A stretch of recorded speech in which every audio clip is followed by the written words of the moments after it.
Laukin. Rreziku i zgjedhjeve tashme është s'ka me prodhu zgjidhje. Ekziston mundësia që vetëvendosje me ra ende, parti tjera me mbet. Nuk bjen nër 4 tani. Me zgjedhjet e ardhshme nuk ka me pas ma të lehtë me kriju qeverinë se sa që e ka tash. Nuk ka me pas shumë atë vështirë, shkak se edhe në zgjedhjet komunale u tregu që nuk është që është rritën shumë, përkundër asaj se është në ballotazh dhe nuk dihet sa ka me fitu. Tjetra është që në zgjedhjet e ardhshme ka me pas koalicione para zgjedhore më shumë se sa që kena pa tash. Afërimi i nismës me LDK-n, një parti e djathtë me të majtë, po ajo nuk ka paraqit asnjëherë problem, është shumë e mundshme që kanë me shku me një koalicion para zgjedhor. Kjo e lën AK-n vetë që ka më frigu kogja shumë me hi, ka me tentu me kriju një blok me PDK-n, edhe ndoshta me një nismë të Ramez Ladrovcit nëse futet në zgjedhje ashtu qysh ai po deklaron nëse spajtohet me PDK-n. Domethënë ka me pas tentativa të koalicioneve para zgjedhore për me mat forcat më shumë se sa qysh kanë shku ndamas në zgjedhjet e kalume.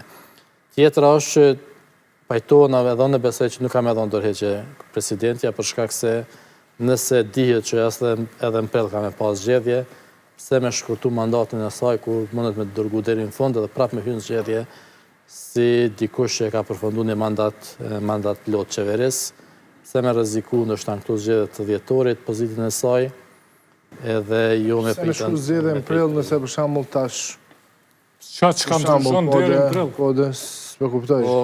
Edhe ashtu s'kanë më konstituu, besoj që kuvend nëse mba 28 dhjetor, derisa të konstituohet kuvendi, formimi i qeverisë, ka me arrit prillin, për çatë... Ajo po mendoj që ne si analist, gazetar, si shoqëri, nuk duhet me vnu presionin tek ata që bojnë kompromise, për shkak se kanë herë kanë përshtypjen që nëpër studio televizive si këto, faji është edhe jemi edhe gjithve është pej gjykojmë ata që bojnë koalicione. Qoftë nivel lokal, qoftë nivel qendror, nuk do të me harru që jemi në një sistem parlamentar që kompromisi është i domosdoshëm. Nuk ka me pas asnjëherë ma qeveritën 51%, nuk do të me pas asnjë parti vijat kuqe, as VV ndaj PDK-s, as LDK ndaj VV-s, apo anas sjelltas, edhe do duhej që ky me qenë një mësim për të ardhmen që Vetëvendosja nuk është të besuar që ti di. Po të kishin qenë ata të njëjtit mendim, si Agroni që s'ka me pas mo kur qeveri me 51% nuk ishin shku në zgjedhje, se 43 i kanë.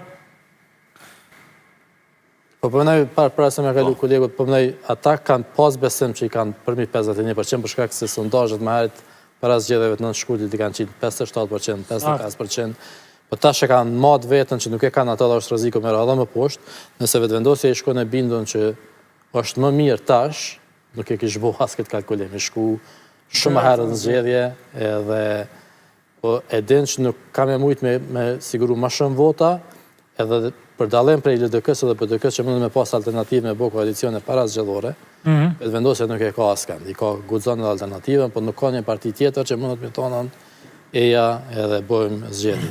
Nuk ka as gatishmëri për individëve privat ose pavarur me u bashku partive politike, dhe ne tash e disa jemi me një farë, shme thonë, shtërpsie të figurave të reja politike, për jashto për shembull të... Ja, se në hija jo ndjek. Dhe s'tash s'po ka më kanë... Alzom, a i shdo është me...